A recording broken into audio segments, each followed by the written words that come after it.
Heto, nakakagulat voice record ni Abante Fernandez binasag sa publiko, barbers umamin, Colonel PFPRRD. Ano ito? Ayan, syempre itong balitang ating matutunghayan ngayon ay nagmula kay Pinas News Insider. At syempre ito po ang inyong lingkod na si BT na magbibigay ng reaksyon at komento dito sa video na ating matutunghayan ngayon. At huwag na natin pagtagalin at sabay-sabay na natin panoorin ang laman ng video na hatid sa atin ni Pinas News Insider at bibigyan natin ng reaksyon ng balitang ito.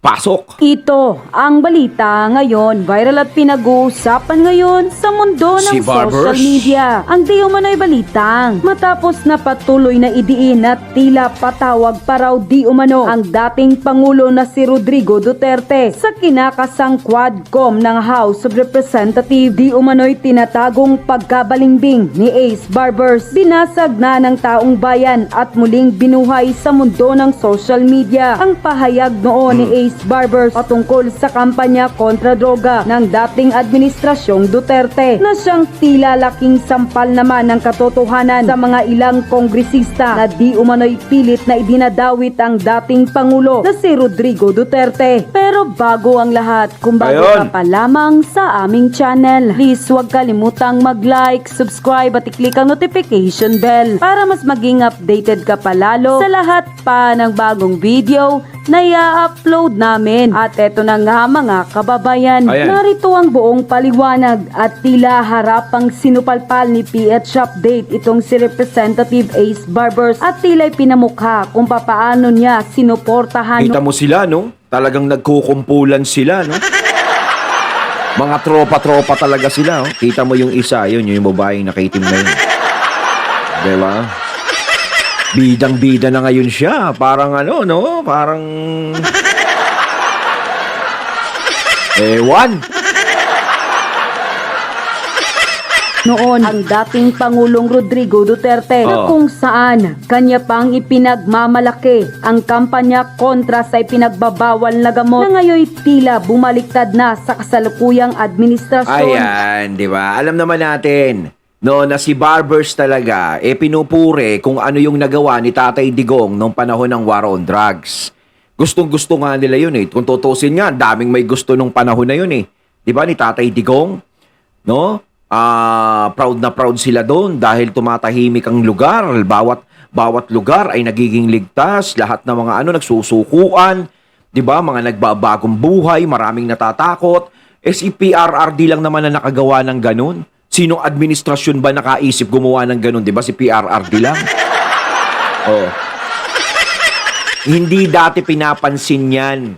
Kung pinapansin lang, binabalita lang sa mga TV, radyo, no, na may nahuhuli. Siyempre, pabango ng pangalan. Kahit pa paano, may nahuhuli.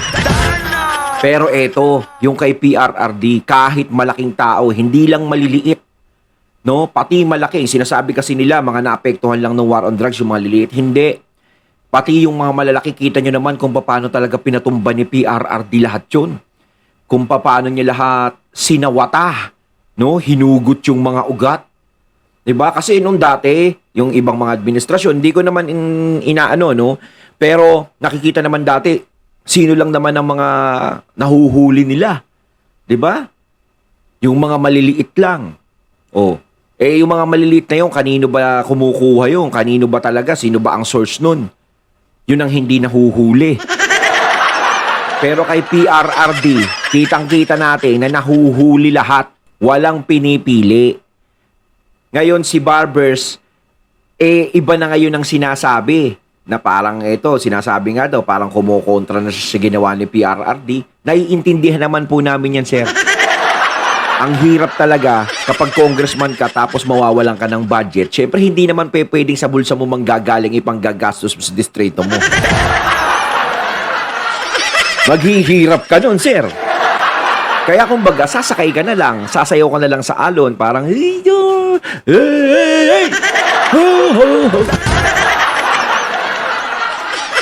Clap your hands! Ayun, si Mr. Real Talker. Tama, tama! Ha?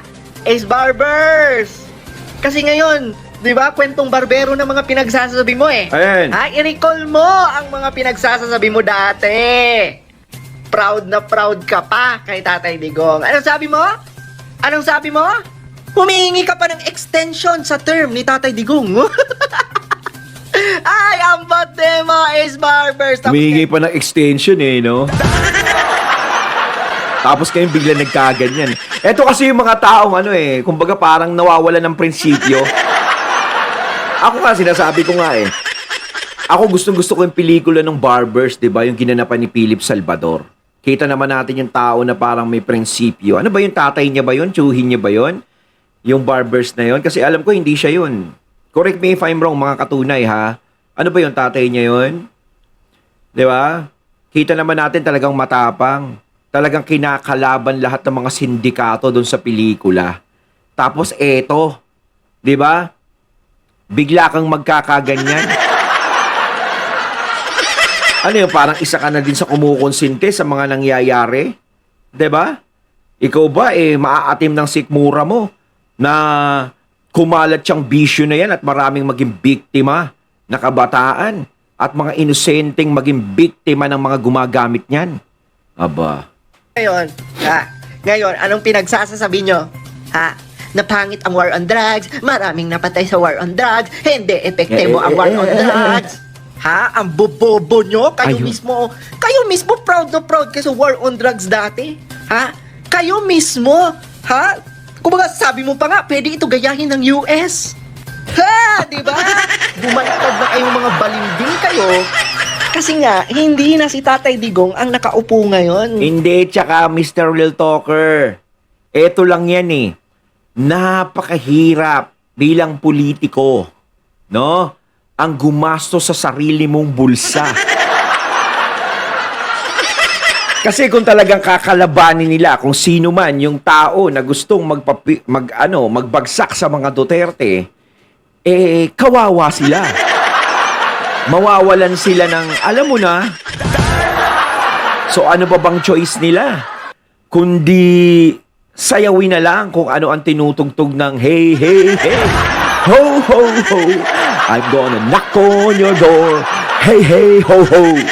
Diba? Kumbaga parang gano'n na lang. Kahit gusto nila na purihin, kahit na meron silang gustong magandang sabihin sa nagawa ni Tatay Digong, wala silang magagawa kahit sino. Yung iba na lang, mas ninanais na lang nilang tumahimik. Ngayon, yung mga maiingay, syempre nagpapalapad ng papel, 'di ba? Para lalo lumaki ang budget. Ganyan ang buhay. Hindi nila pwedeng sabihin na walang nag-uutos sa amin. Alam nila, nasa sarili nila, kung talagang hindi maganda ang war on drugs ni Tatay Digong, dapat dati pa nila pinag-uusapan at iniimbestigahan yan. Pero bakit hindi sila nagsasalita tungkol dyan dati? Bakit kung kailan nagkaroon ng problema ang Marcos at Duterte, pati si Tambi, ay biglang nagkaganyan at nakidamay na ang Kamara sa problema na yan? Bigla silang nagsalita at lahat ng mga pumupuri kay Tatay Digong ay isa-isang nagbaliktaran. Diba? Wala kayong paninindigang mga hinayupak kayo, lalo na ikaw Ace Barbers. Naging ano ka na Barbie. Barbie. Sobrang nakakainis talaga yung ibang mga buhaya ngayon mga lods. Kasi dati, puring-puri sila kay Tatay Digong. Dati, grabe. Diba? Kung bigyan nila ng appreciation ang war on drugs, talagang abot hanggang langit Pero ngayon, pinapaimbestigahan na nila ang mga walang kakwenta-kwenta. Tapos ang witness nila, drug lord. Okay talaga itong mga buhaya, Talagang proven at Yun nga masama sa kanila Lagi silang kumukuha ng mga witness na palsipikado. Diba? Paano mo paniniwalaan yun? Drug lord yun. Tapos ipapatestigo nila yung mga tao na pinahuli ni PRRD. Natural syempre, galit yun. Diba? Galit yun. Talaga ituturo si PRRD kung ano-ano hindi maganda sasabihin nun. Wala ba kayo medyo matinu-tinu ng konti?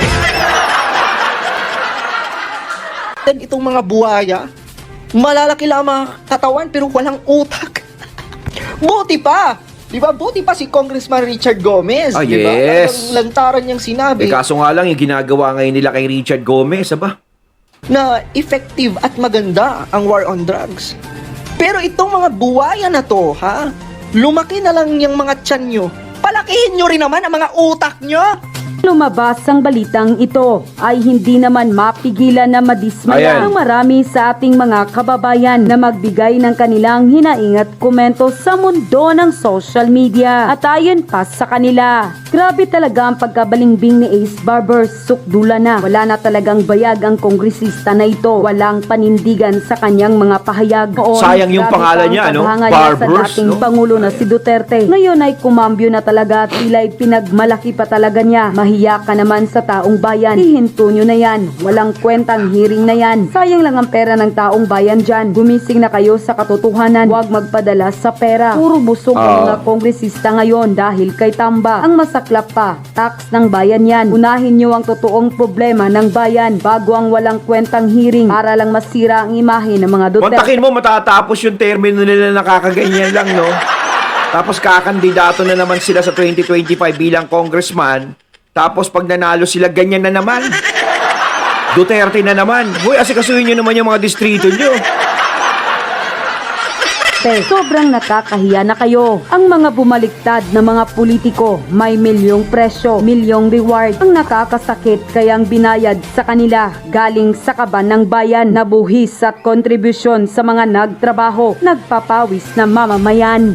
Kahit sinong matinong Kumbaga, parang sumusweldo nga sila, no? Sumusweldo sila na sumusweldo sa pag-iimbestiga lang sa mga Duterte. Nakaupo lang. Upo lang tayo rito. Wala tayong ginagawa. Imbestiga lang tayo dito sa mga Duterte. Ito lang tutukan natin. So, pag nanalo sila, another 6 years o 5 years, Duterte na naman yan. Abay, galaw-galaw naman. Baka hindi na kayo kilala ng distrito nyo. Mga tao ron. tao ang tanungin. Nung time ni Digong, hindi ka matatakot na maglakad sa kahit Ay, tama. anong oras. Totoo sa gabi. yan. Pero ngayon, lahat ng masasalubong mo o madadaanan, may duda ka na. Proud ako na may isang presidente na tulad ni PRRD Yes. na may malasakit at tataporma noon. God bless. Ngayon, nakakatakot na lumabas ng bahay sa gabi. Bangag pa mga congressman. Time ni Tay Digong, sobrang nakahinga. Isa kami sa nagpapasalamat lalo na't katulad kong nanay na may anak na nag-aaral sa Manila. Dahil nakakalakad talaga ang anak ko ng gabi. Hindi nakakatakot. Kaya si Tay Kita Digong nga nila, taong bayan is nagugustuhan kung ano ang naging resulta ng war on drugs dito sa Pilipinas. 'Di ba? Talaga naman totoo na naging ligtas. Makakapaglakad ka na nga sa kalsada nung nagse-cellphone ka kahit naka-iPhone ka pa. Pero ngayon, subukan mo maglakad ka. Naka-alahas ka, naka-iPhone ka, subukan mo maglakad ka ng hating gabi. the best. Gusto nilang kasuhan talaga. Mahiya naman kayo. Pilit talaga nyong gustong ipahiya eh. Kahit anong gawin ninyo, wala na sa amin yan. Kahit anong sira ninyo, nakabaon na sa isip namin ang ginawa ni Tay Digong na pagmamahal sa mga taong sakop niya. Mahal namin ang mga Duterte dahil sila ay may puso. Unquote. Kaya nga 'di ba ang Ayun, ating si mga Mama nakarating sa atin Harlika. mukhang may lilipad. Kwentuhan mo yung Saka si talaga natin. Ma'am Excited Cathy sila sa Binan. mga lilipad. O nagliliparan na sila ngayon sa Malacanang dahil sila mismo ay naggugurguran. Oo, nako. Mukhang may lilipad. Uso pa naman Halloween ngayon, manananggal. Sila sa tanas. Vampire. Sila sa tanas lumilipad. Mga vampire, mga vampira. Lumilipat. Grabe to si Ma'am Marley ko. Kasi nagsasak ng wealth ng ating bansa. Imbis I na blood. know. Yeah, but ang kanina nga sabi ko may parating na bakbakan talaga. That's really exciting yan eh. Maraming bakbakan yun, I told you already, but we cannot disclose right now. Yes. Tsaka nakita mo yun sis, di ba, doon sa Blue Ribbon Committee Senate hearing, nandun si Pangulong Duterte. Kita mo talaga na itong si De Lima, si Ontiveros, yung mga pari doon na self-proclaimed addictos benedictos, na talagang kitang-kita mo na pinoprotektahan nila yung mga pushers, yung mga criminals. Right? Oo, kahit ako, yun na napansin ko, di ba? Kasi, kung ikaw, di ba, nag-aalala ka, no, sa kapakanan, no, ng taong bayan, ng mga kabataan, at maaaring malulung nun, do sa bisyong yun, is papabor ka sa war on drugs ni PRRD. Kasi ang iniisip nila, no, yung kalagayan nung mga nagpapakalat ng bisyo. Parang ganun eh. Yun ang nililigtas nila. Yun ang ipinagtatanggol nila. Pero wala tayong nadidinig na pinag-uusapan nila tungkol sa mga naging biktima ng mga nalulung sa bisyo na yan. 'Di ba? yung mga pinaslang dyan sa bisyo na yan. Ang ibig kong sabihin, yung taong lulong, pumaslang ng isang pamilya, ng abuso ng babae, pumaslang ng isang babae dahil sabo sa pinagbabawal na gamot. 'Di ba? Hindi nila pinag-uusapan yun. Paano naman yung karapatan ng mga tao na inosente na yun, na naging biktima ng mga taong gumagamit na yun? 'Di ba? Paano naman sila? Kung tinitignan nyo lang, yung mga yan na nagpapakalat ng bisyo at nagiging dahilan kung bakit nagkakaroon ng karahasan dito sa bansa natin. Yan ang nagiging punot dulo. Hindi nila nakikita yun, hindi nila pinaglalaban, wala tayo nadidinig sa kanilang ganun. 'Di ba? Parang ang pinagtatanggol nila is yung mga taong nagpapakalat ng masamang bisyo na yun. Kaya ako magdadalawang isip na pwede silang pinopondohan din ng mga yan. Para protektahan nila. And remember, Of course, yes. na dating Alex Bungkayaw, di ba? Yeah, si Paduano, si... Paduano na tinapik-tapik si Congressman Marcoleta, dapat physical injury yun. Kasuhan nyo. Kasi kung si Willie... Battery. Willie Hindi, Libayo- battery or assault, you know? Kasi Assault. parang ano lang, pwede, no? Hindi pa Oo. pwede yun eh. Dapat tama ka, pwede yun eh. Kasi, Yes, pwede yun. ano yun eh, attempted, I don't know, we're not lawyers here, pero sa ating Kasi simpleng assault na yun, pagkakaintindi, in a way, pwede siya kasuha. Kasi, kabaga, nilagay niya sa peligro Kasi yung mayroon buhay. kayong kunwari, Itong may Marcoleta. disagreement kayo, tapos hindi kayo nakakaintindihan. Pag merong physical na Assault. Mhm. assault yun. So, yung mga yan. Sabi natin kay Akong Marcoleta, baka pwede niyang kasuhan si Paduano, gago yun. Yeah. Correct mo yung sasabi dito, sis. Sabi ni paano kung si Colonel Hiraldo ay may tinagong voice record habang siya ay kinakausap nila Dan Fernandez at ni... Hindi natin alam. Kaya, Colonel Hector Grijaldo, you're Ayun, welcome here. Interviewin ka namin ni Cathy kung gusto mo. Oo.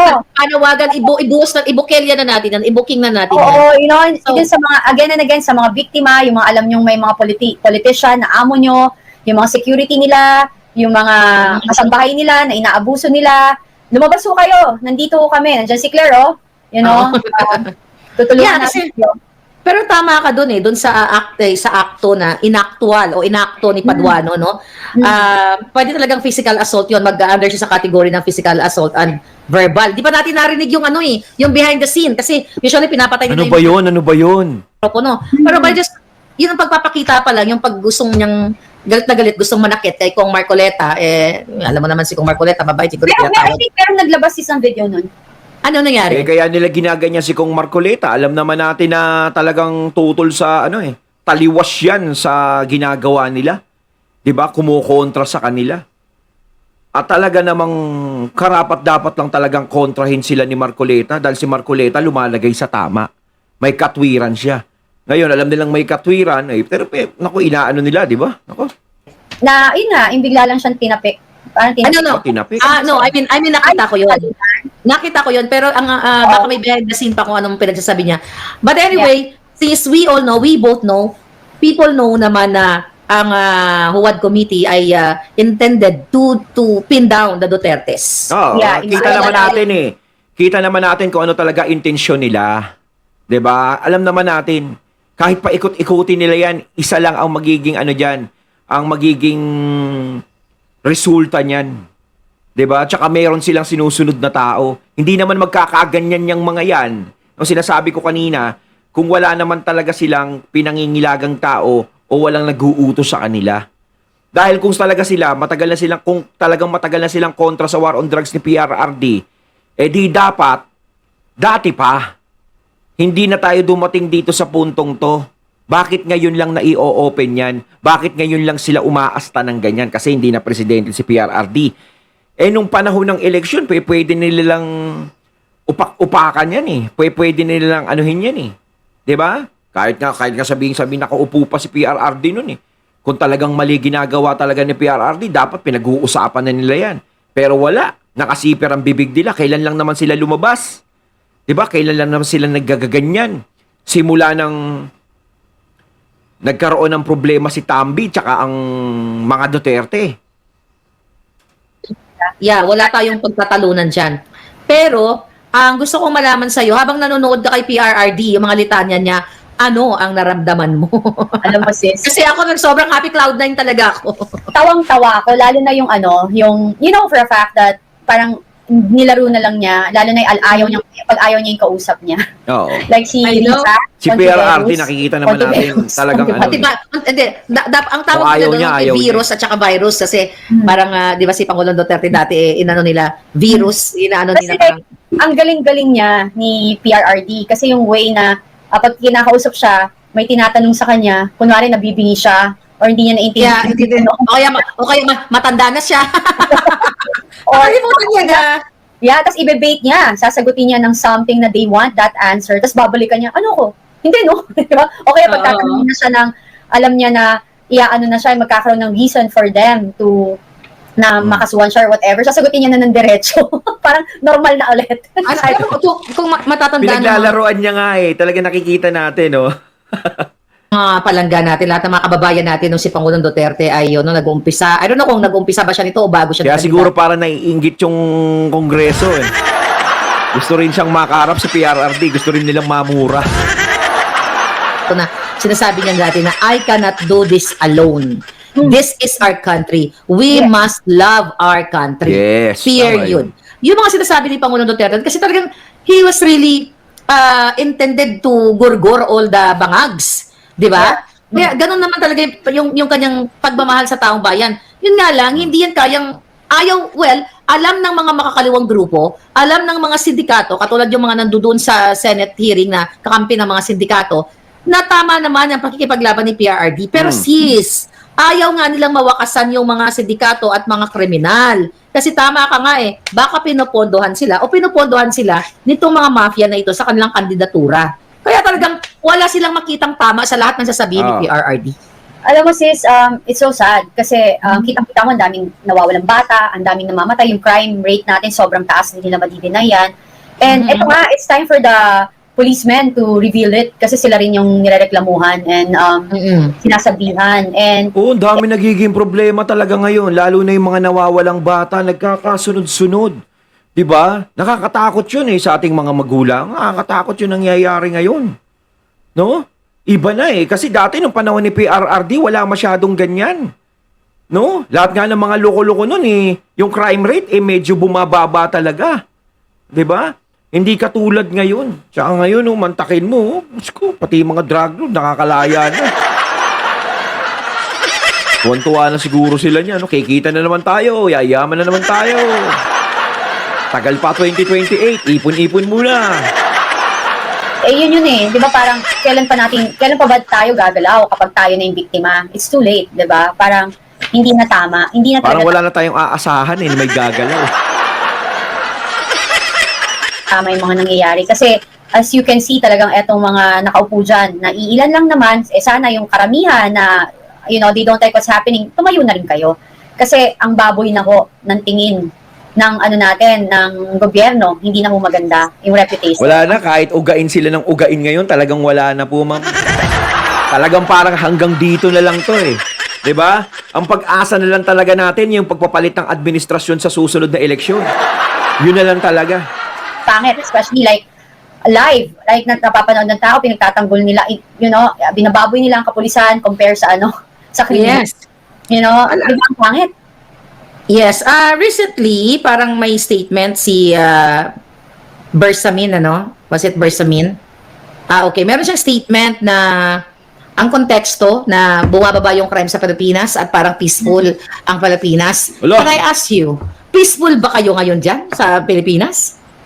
Dapat ang tanong ko, sila Ma'am Maharlika, wag mo na pong itanong.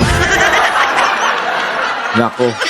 Isa lang masasabi ko, iba ang panahon ni PRRD sa panahon ngayon. ba nakakatulog pa? Sa dami ng Oo. problema. Anong peaceful? Tingnan mo nga nangyayari sa atin. Paano tayo naging peaceful? Yung baka pa lang, hindi na at peace yung mga tao. Galit na yung mga tao eh. Tama. Diba? So, anong peaceful Kita mo, na? nagkasunod-sunod yung baha, di ba? Naging isla na ata tayo. Tuwing may bagyo, nakakatakot na eh. Dati pag may bagyo, kalmante tayo ng konti kasi alam naman natin na talagang inaasikaso ng mga panahon na yon. Ngayon, parang pag nagbagyo, matatakot na tayo. Minsan, huwag ka nang dumating. Kinakabahan na tayo. Parang kala mo may mga zombing darating sa lugar natin pag may bagyo. Diba? Ang iisipin mo na ko, baka lumubog na naman tayo. Yun na nagiging komento ng mga tao. Hindi katulad dati, komento nung kay Tatay Digong, uy, may bagyo, lamig, sarap matulog, sarap mag-inuman. Eh ngayon, pag sinabi, naku, may bagyo, naku, babae na, lulubugin na naman tayo. Paano ba to? Naman. Hindi ka makalabas ng tahimik. Anong peaceful na ang droga is rampant all over, mura. Ano ba? Yan ba Yeah. peaceful? Alam mo, Bersamin, ano po? Ayoko na nga magpo. Naano ko. Alam mo, ako hindi ko kaya magpo sa mga putang ina yan. Sorry, sis. Alam ko hindi ka pala mura, pero hawakan ako ng konti ngayong moment. Anyway, hindi nila deserve ang pinupo. My God, hindi nila deserve yung Hindi ko CR. alam.